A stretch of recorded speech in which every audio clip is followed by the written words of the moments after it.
नमस्कार, मैं हूं प्रभाकर मणि तिवारी। आप देख रहे हैं मेरा यह खास कार्यक्रम। आज चर्चा करूंगा पूर्वोत्तर भारत की सीमा, तिब्बत की सीमा से लगे राज्य अरुणाचल प्रदेश की और वहां के सबसे प्रमुख पर्यटन स्थल तवांग की। अब तवांग में पर्यटकों का नया आकर्षण होगी टॉय ट्रेन। जी हां, अब तवांग में टॉय ट्रेन चलाई जाएगी। आज चर्चा करूंगा इसी की, विस्तार से बताऊंगा कब से चलेगी, क्या खर्च होगा, क्या होगा उस टॉय ट्रेन की विशेषता क्या होगी, खासियत क्या होगी। तो पूरी रिपोर्ट देखिए और अगर जचे तो मेरे चैनल को सब्सक्राइब करें, मित्रों और परिजनों के साथ शेयर करें और घंटी का बटन भी दबा दें, तो आपको मेरे कार्यक्रमों की समय रहते सूचना मिल जाएगी।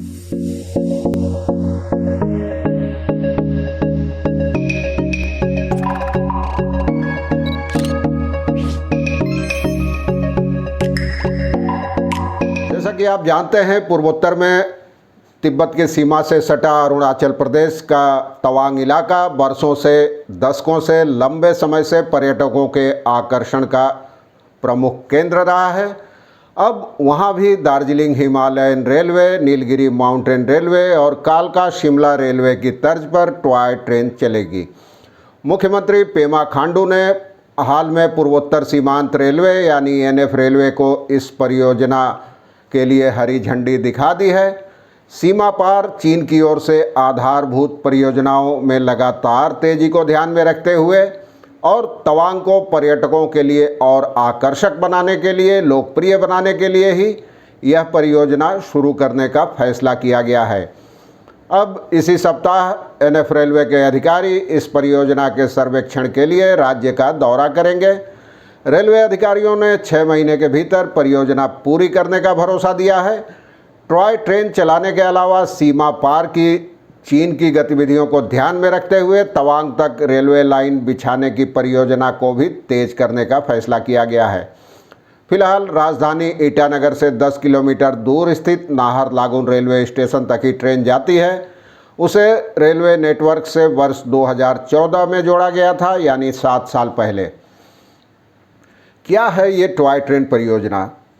तवांग राजधानी ईटानगर से करीब 450 किलोमीटर उत्तर पश्चिम में है। 3500 मीटर की ऊंचाई पर बसा है। अपने बौद्ध मठों और प्राकृतिक सौंदर्य के लिए मशहूर तवांग दशकों से पर्यटकों के आकर्षण का केंद्र रहा है और यह बॉलीवुड को भी लुभाता रहा है। हिंदी फिल्मकारों को कोयला समेत कई हिंदी फिल्मों की शूटिंग यहाँ हो चुकी है। कोयला फिल्म की शूटिंग के दौरान तो एक झील का नाम ही माधुरी दीक्षित के नाम पर रख दिया गया है। और तवांग में भारत का सबसे बड़ा बौद्ध मठ है। इसकी स्थापना वर्ष 1681 के आखिर में मेरा लामा लोद्रे ग्यात्सो ने की थी। एनएफ रेलवे के जनरल मैनेजर अंशुल गुप्ता ने ईटानगर में मुख्यमंत्री पेमा खांडू से मुलाकात के दौरान टॉय ट्रेन परियोजना का प्रस्ताव रखा था। बीते सप्ताह मुख्यमंत्री ने विचार विमर्श के बाद इसे मंजूरी दे दी है। इस प्रस्ताव के मुताबिक यह ट्रेन तवांग शहर के इर्द गिर्द ही चलेगी और इसमें कम से कम 3 कोच होंगे, 3 डिब्बे होंगे और हर कोच में 12 यात्रियों के बैठने की व्यवस्था होगी। यानी एक बार में इस ट्रेन में 36 यात्री सवारी कर सकेंगे। गुप्ता बताते हैं कि यह परियोजना मुख्य रूप से पर्यटकों को ध्यान में रखते हुए तैयार की गई है। इसके तहत बाकी चीज़ों के अलावा फूड कोर्ट और क्राफ्ट बाज़ार जैसी सुविधाओं वाला एक पार्क भी शामिल होगा। और एनएफ रेलवे के सीपीआरओ यानी मुख्य जनसंपर्क अधिकारी शुभानंद चंदा बताते हैं कि टॉय ट्रेन परियोजना पर 4 करोड़ की लागत आएगी और यह पूरा खर्च राज्य सरकार ही उठाएगी। इस रेल सेवा को शुरू करने के लिए करीब 500 मीटर नई पटरियां बिछानी पड़ेंगी और 6 महीना के भीतर यह काम पूरा हो जाएगा। दूसरी ओर अरुणाचल को देश के बाकी हिस्सों से जोड़ने के लिए रेलवे राज्य में कई अन्य परियोजनाओं पर भी काम कर रही है। इनमें भालुकपोंग से तवांग के बीच करीब 378 किलोमीटर लंबी ब्रॉडगेज लाइन का निर्माण शामिल है। यह रेल सेवा 10,000 फीट की ऊंचाई तक पहुंचेगी और इसका 80% हिस्सा सुरंगों से होकर गुजरेगा।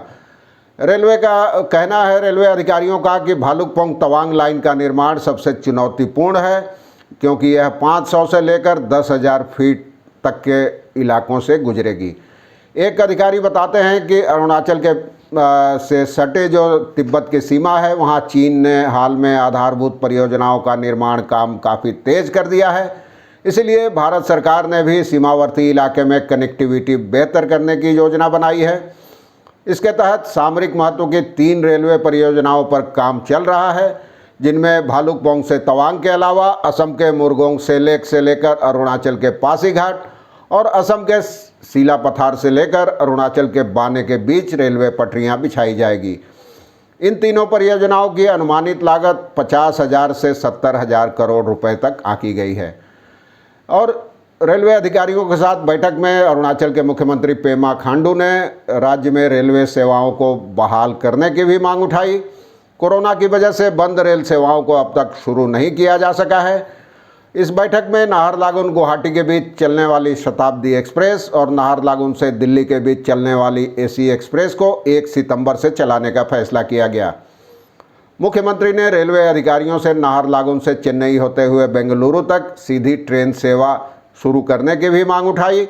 उनका कहना था कि राज्य के हजारों छात्र, युवा और मरीज पढ़ाई, रोजगार और इलाज के लिए दक्षिण भारतीय राज्यों में जाते हैं, तो सीधी रेल सेवा से उनको काफ़ी सहूलियत हो जाएगी। रेलवे ने इस मांग पर सहानुभूति के साथ विचार करने का भरोसा दिया है।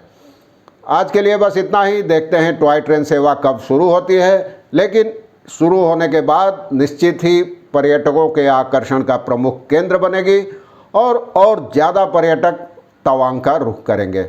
धन्यवाद, नमस्कार।